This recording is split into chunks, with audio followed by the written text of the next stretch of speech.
Have you ever wondered why your prayers seem to echo into an empty void, never quite reaching their destination? Why, despite your unwavering faith, that abundance you've been seeking continues to slip through your fingers like sand? What if I told you that for centuries, perhaps even millennia, we've all been getting it catastrophically wrong? There's a phrase you've heard countless times, repeated in churches, whispered in devotions, quoted by spiritual teachers across the globe. Seek first the kingdom of God, and all these things shall be added unto you. It sounds beautiful, doesn't it? Almost poetic. But here's the uncomfortable truth that nobody wants to admit. We've been repeating these sacred words without the slightest understanding of what they actually mean. We've turned profound spiritual wisdom into empty religious rhetoric, a mantra devoid of its transformative power. Think about it for a moment. Has this ever happened to you?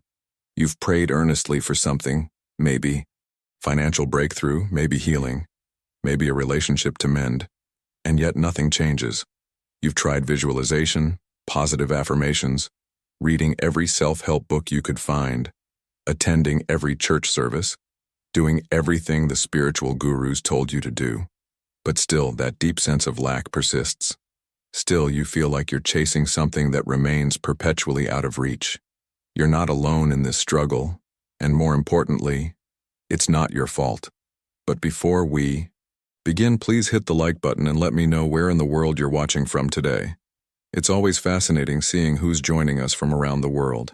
And if you haven't already, make sure to hit that subscribe button and turn on the notification bell so you don't miss any of our future videos.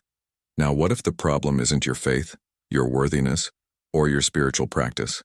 What if the problem is that we've been looking in entirely the wrong direction? Smith Wigglesworth, a spiritual teacher whose insights have been largely overlooked by mainstream religion, discovered something revolutionary that the religious establishment has either missed or deliberately hidden for generations.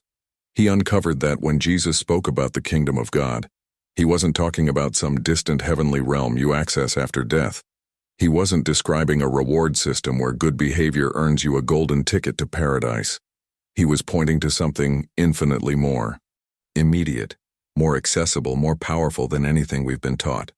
Stay with me until the end, because what you're about to discover might completely transform not just your spiritual practice, but your entire experience of reality. The kingdom Jesus spoke of isn't a location. It's a state of consciousness. It's not somewhere you go. It's something you recognize. And here's where it gets truly mind-bending. This kingdom, this divine presence, this infinite source of everything you've been desperately seeking outside yourself, it's already within you right now in this very moment. Not as a metaphor, not as a comforting belief, but as a living, breathing reality. When Jesus said, "Seek first the kingdom," he wasn't adding another item to your spiritual to-do list. He wasn't telling you to pray harder, believe stronger, or sacrifice more. He was inviting you to make a fundamental shift in where you look for solutions, for peace, for abundance, for everything. And this shift, as Smith Wigglesworth discovered through years of spiritual exploration and teaching thousands of seekers, changes absolutely everything without you having to change anything at all on the outside. But what does this actually mean in practical terms? How do you seek this kingdom when you can't see it, touch it, or travel to it? And why have so many of us spent our entire lives seeking second when we should have been seeking first? These questions lead us to something profound, something that once understood. Here's the uncomfortable reality that most spiritual teachers won't tell you. You've been doing it backwards your entire life. We all have. We've been trained, conditioned, programmed from childhood to approach spirituality in a way that virtually guarantees failure. Think about the last time you really needed something. Maybe money was tight, maybe your health was failing, maybe a relationship was crumbling. What did you do? You prayed, right? You asked, you begged, you pleaded with God to intervene, to fix it, to deliver the solution you desperately needed. And this seems perfectly reasonable, doesn't it? After all, isn't that what prayer is supposed to be? A cosmic request line where you place your order and wait for divine delivery? This is what Smith Wigglesworth called seeking second, and it's the fundamental error that keeps millions of people trapped in spiritual desperation. We've been taught to put the material world first, our problems, our lack, our circumstances, and then expect consciousness, expect God, expect the universe to serve those material concerns. We're essentially treating the divine like a cosmic vending machine, inserting prayers like coins and waiting for blessings to drop out the bottom. If you want more of these transformative teachings, hit that subscribe button. There's so much more we're exploring together, and I don't want you to miss it. But what if this entire framework is built on a false premise?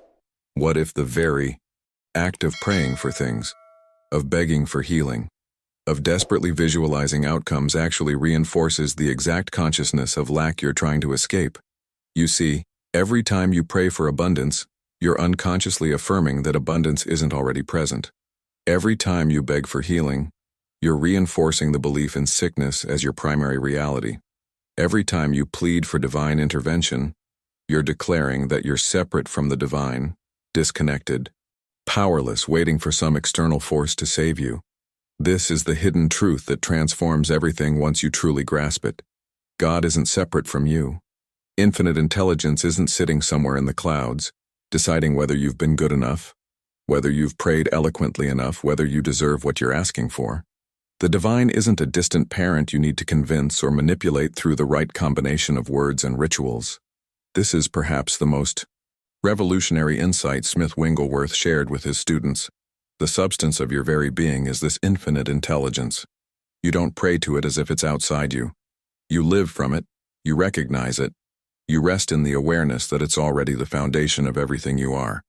Now I want to go even deeper into this because understanding this intellectually is one thing, but experiencing the actual shift in consciousness is something entirely different. When you begin to realize that seeking first the kingdom means prioritizing consciousness over circumstances, something profound starts to happen in your daily life. Your relationship with prayer transforms completely. Your approach to challenges shifts from panic to presence. Your entire spiritual journey stops being about acquiring what you lack and becomes about recognizing what you've always had. And this recognition, this simple but profound shift in where you're looking for solutions, creates an impact that ripples through every area of your existence in ways you couldn't have predicted or forced through human effort alone. Write in the comments, "I'm ready to seek first," if this perspective is opening something new in your understanding. So how do you actually make this shift from seeking second to seeking first? Smith Wigglesworth developed what he called the practice of the presence, and it's so deceptively simple that most people dismiss it at first. They're looking for something complex, something that requires years of training or special initiation. But here's what's beautiful about this. It's accessible to anyone, right now, exactly where you are. You don't need special training. You don't need to be spiritually advanced. You just need to be willing to try something radically different from everything you've been taught. Here's what the practice looks like. Find a quiet moment, even just 5 minutes. Close your eyes. And here's the part that might feel strange at first. Don't pray for anything. Don't ask. Don't beg. Don't even visualize outcomes. Instead, you're going to do something that flips the entire script. You're going to silently acknowledge a truth. I and the Father are one. The kingdom of God is within me now. Divine presence is the reality of my being. These aren't affirmations you're trying to make true. These aren't positive thoughts you're hoping will manifest something. This is recognition of what already is, whether you've been aware of it or not. Stay in this awareness for those 5 minutes. When thoughts about your problems inevitably arise, and they will, you don't fight them. You don't judge yourself for having them. You simply gently return your attention to the presence within. It's like training a puppy that keeps wandering off. You don't punish it.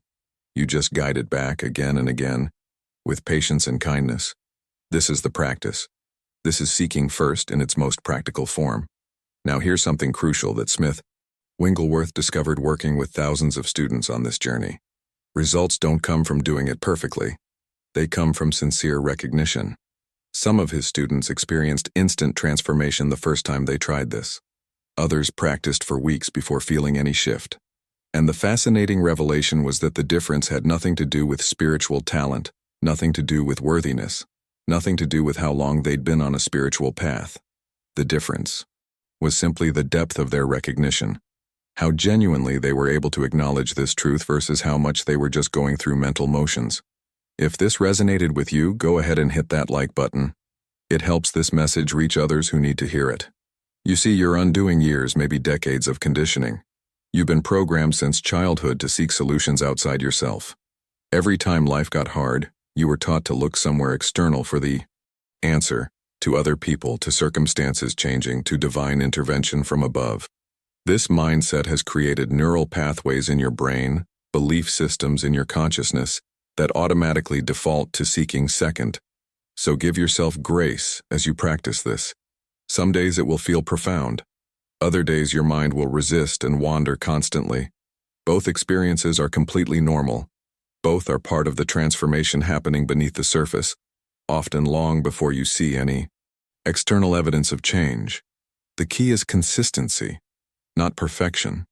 The key is returning again and again to this recognition, even when it feels like nothing's happening, even when circumstances haven't shifted yet, even when doubt whispers that this is too simple to work. Drop a comment saying, "I recognize the presence within," if you're willing to try this practice today. Let me share something with you that might shift your entire perspective on what's actually possible. Sarah was a single mother, and when I say she was struggling, I mean drowning. 3 jobs, barely making rent.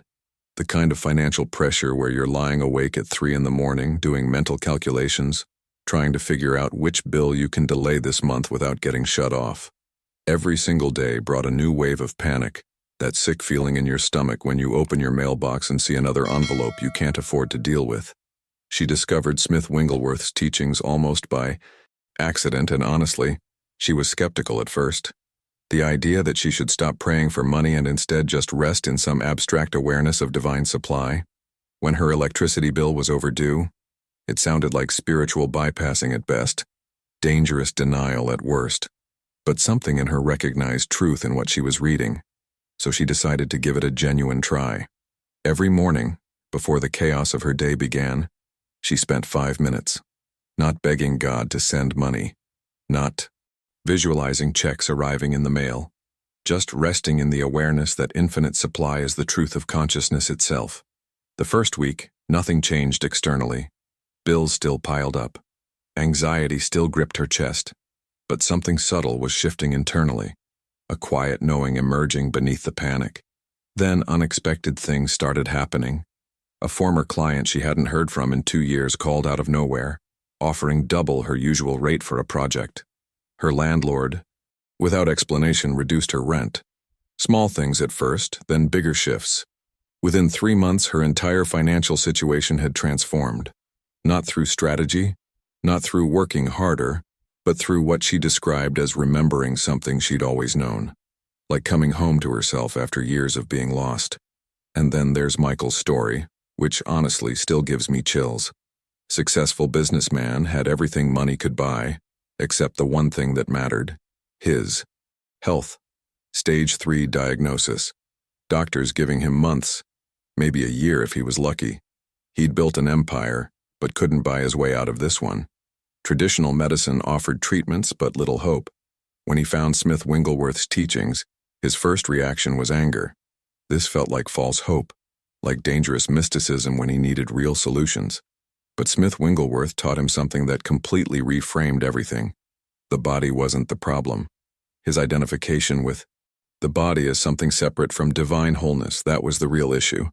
So Michael started practicing morning and evening, acknowledging divine perfection as the truth of his being, not fighting the disease, not even visualizing healing, just resting in spiritual wholeness. The first month his symptoms actually worsened, and fear whispered that this approach was foolish, but something kept him returning to that inner kingdom. Within a year, he was completely clear. Tests came back clean. Doctors were baffled. And here's what Michael said that captures everything we've been talking about. The practice didn't heal him. It revealed the healing that was already present in consciousness, just waiting to be recognized. These aren't isolated stories. These are examples of what becomes possible when you truly understand what seeking first actually means.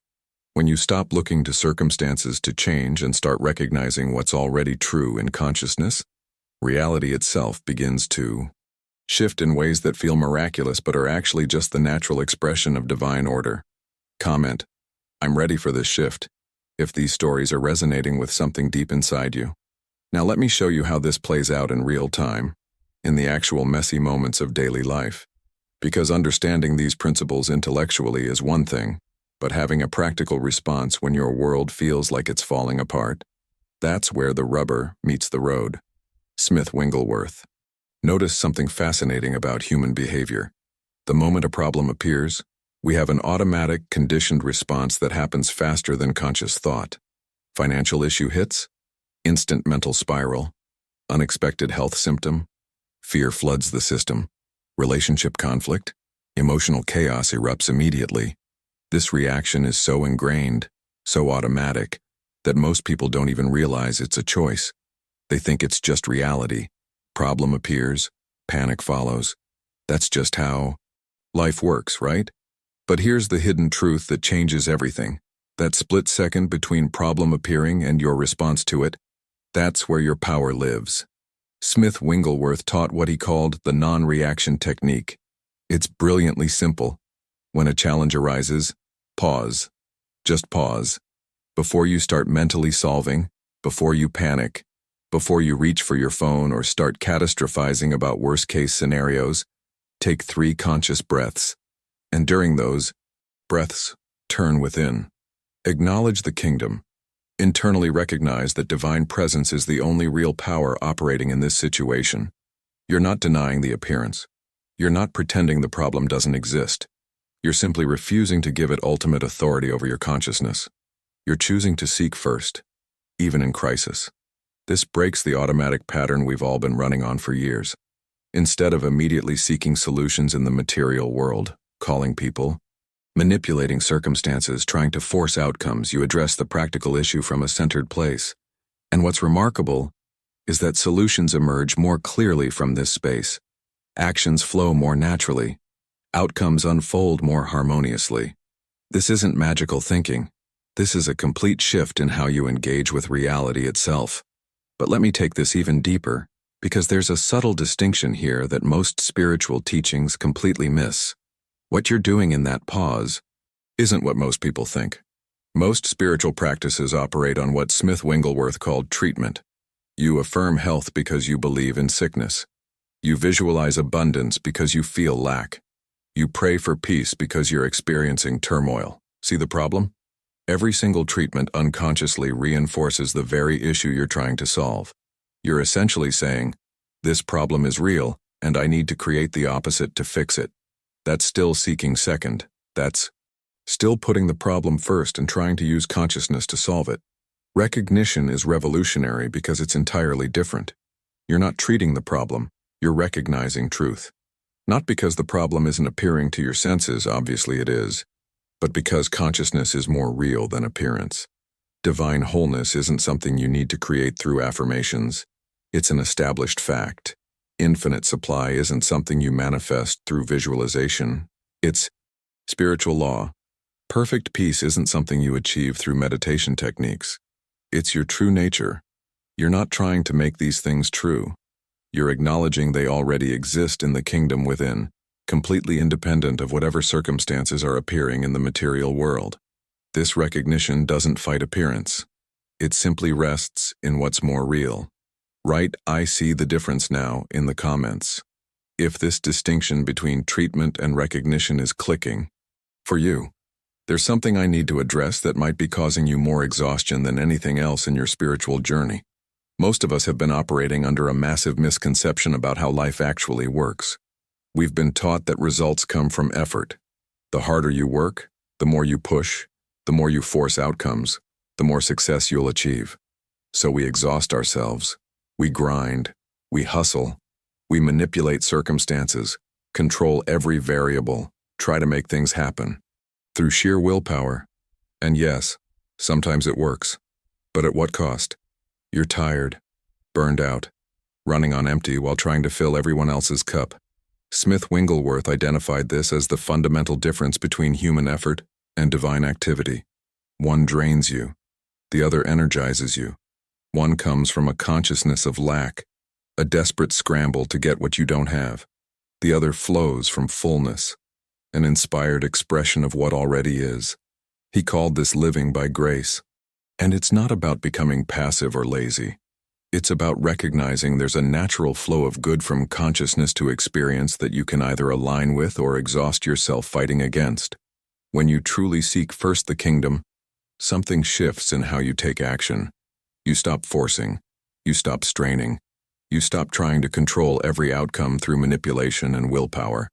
Instead, you take what Smith Wigglesworth called inspired action, steps that feel natural, that emerge from inner guidance rather than outer desperation. You're still productive, possibly even more so, but you're working from rest instead of anxiety, from confidence instead of fear, from knowing instead of hoping. The results that come from this place are often more beautiful, more perfectly timed, more elegantly orchestrated than anything you could have forced into existence through human effort alone. Think about where in your life you're currently forcing things. Where are you straining? Where? Does every step forward feel like pushing a boulder uphill? Those are the exact areas where you're seeking second, where you're operating from human effort instead of aligning with divine activity. And here's the invitation. Gently release that grip. Turn within. Acknowledge that infinite intelligence is already handling this situation perfectly. Your job isn't to make it happen. Your job is to recognize it's already happening in consciousness, then take whatever practical steps feel natural from that centered awareness. Now let me address something about meditation that might completely transform how you approach it. Most people sit down to meditate with an agenda. They want peace. They want answers. They want healing. They want manifestation. They're essentially using meditation as another tool to get something, which means they're still seeking second even in their spiritual practice. They talk at God through prayer and affirmation, making requests, stating intentions, trying to convince the universe to deliver what they need. Smith Wigglesworth taught something radically different. He said meditation is pure listening, not listening for answers necessarily, but simply being present. You sit in silence not to acquire anything, but to feel the aliveness within you, to sense the presence that exists before thought, to recognize consciousness itself.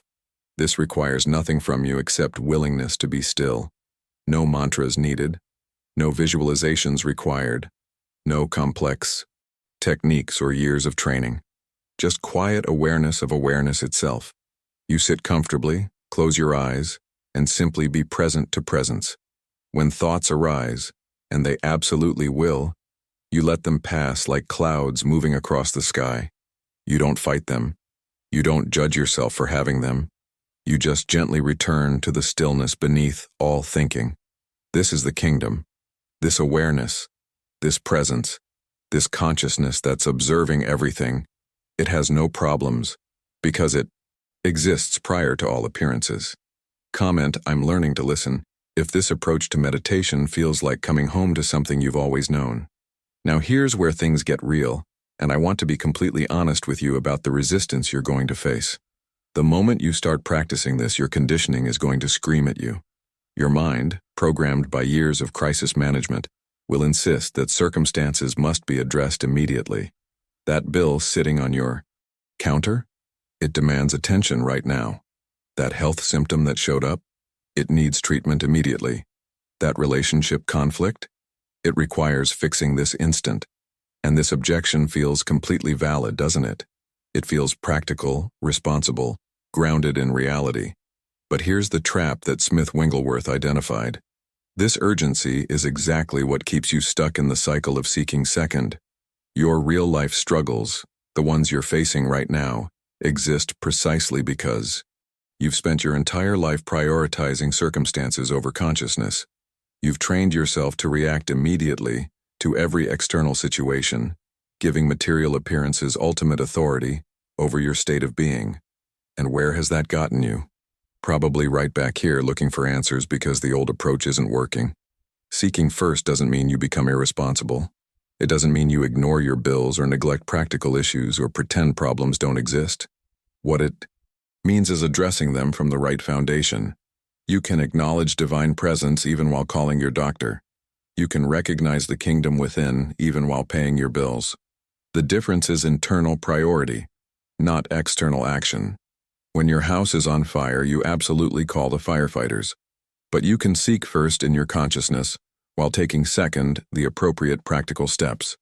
This internal shift changes how the external unfolds in ways that seem almost magical but are actually just the natural order of reality responding to consciousness. The second major challenge you'll face is impatience. And I need you to hear this because it might save you from giving up right before your breakthrough. You might practice this for a week, maybe two, and find yourself wondering why your life hasn't completely transformed yet. You acknowledge the kingdom within, you did the meditation, you tried the non-reaction technique, and yet your bank account looks the same. Your relationship is still struggling. Your health hasn't shifted. Doubt starts whispering that this mystical approach doesn't actually work, that you should return to old methods. At least those felt like you were doing something concrete. Smith Wigglesworth warned specifically about this impatience because he saw it derail so many sincere seekers. Here's what you need to understand. You're undoing decades of wrong seeking. Years of neural pathways that automatically look outside for solutions. Lifetimes, perhaps, of believing that matter is cause and consciousness is effect. This reversal doesn't typically happen overnight. Some people experience instant breakthrough, yes, but most require persistent practice. And neither path is better or worse. Both are valid journeys toward the same recognition. What's crucial to grasp is that transformation happens in consciousness before it appears in circumstances. You might practice for weeks and see nothing different externally.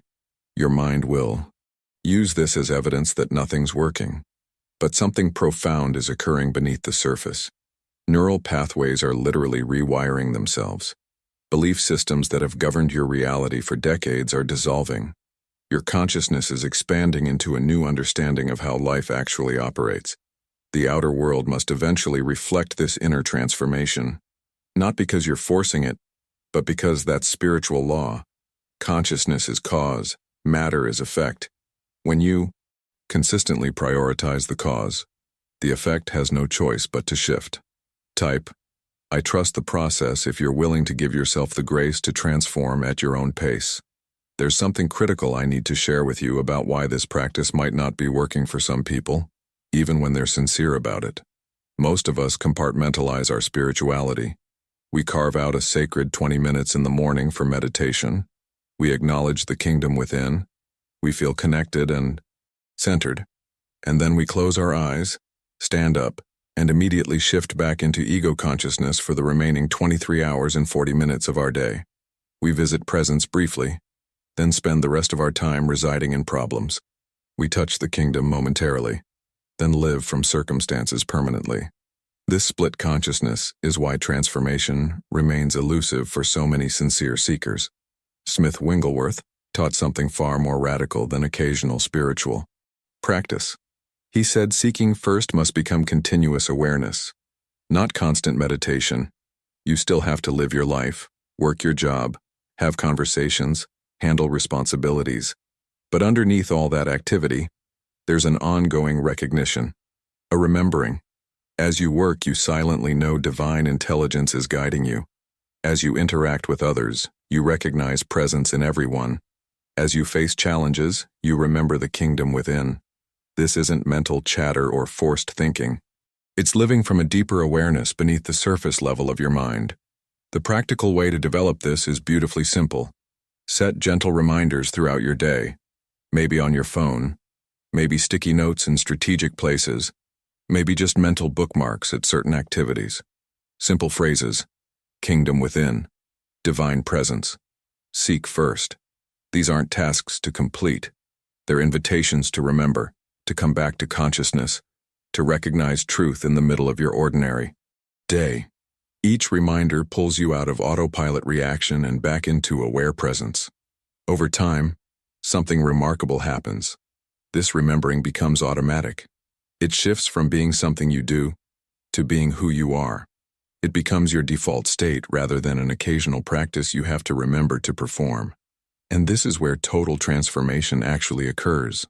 Not in the isolated meditation sessions, but in the continuous living from kingdom consciousness throughout your entire day. Your default responses begin to change at a fundamental level. Crisis happens, and it will still happen. Life doesn't become problem-free. But instead of triggering immediate panic, it now prompts you to turn within. Challenge arises, and instead of creating paralyzing fear, it invites deeper recognition of the presence that's untouched by circumstances. Difficulty appears, and you find yourself naturally seeking first before seeking second, not because you're forcing yourself to remember the technique, but because this has literally become how you operate in the world. Smith Wigglesworth described this as living by the Spirit, and it's not about occasionally accessing spiritual help when things get really bad. It's about continuously living from spiritual foundation in every moment, whether things are going well or falling apart. The kingdom within you, this consciousness you're learning to recognize, it's already complete, already perfect, already whole, already lacking nothing. You don't need to improve it. You don't need to develop it. You don't need to earn access to it. You need only recognize it's already here, already you, already the foundation beneath everything you experience. And this recognition, when it becomes continuous rather than compartmentalized, transforms everything without you having to force any external changes. Comment. My foundation is shifting. If you can feel this transformation beginning in your own consciousness, if you've made it this far, I want to acknowledge something. You're not here by accident. Something in you recognized truth in these words. Something deeper than your thinking mind responded to this message about seeking first the kingdom, and that recognition itself is the kingdom acknowledging itself within you. That's consciousness recognizing consciousness. That's you remembering what you've always been. The journey we've taken together today isn't just information, it's transformation waiting to unfold in your life. Smith Wigglesworth spent decades discovering and refining these principles, and now you have access to them in a way that can shift everything if you let it. But here's the thing. This can't be a one-time exposure. These truths need to marinate in your consciousness. They need repetition, not because you don't understand them, but because you're rewiring decades of conditioning.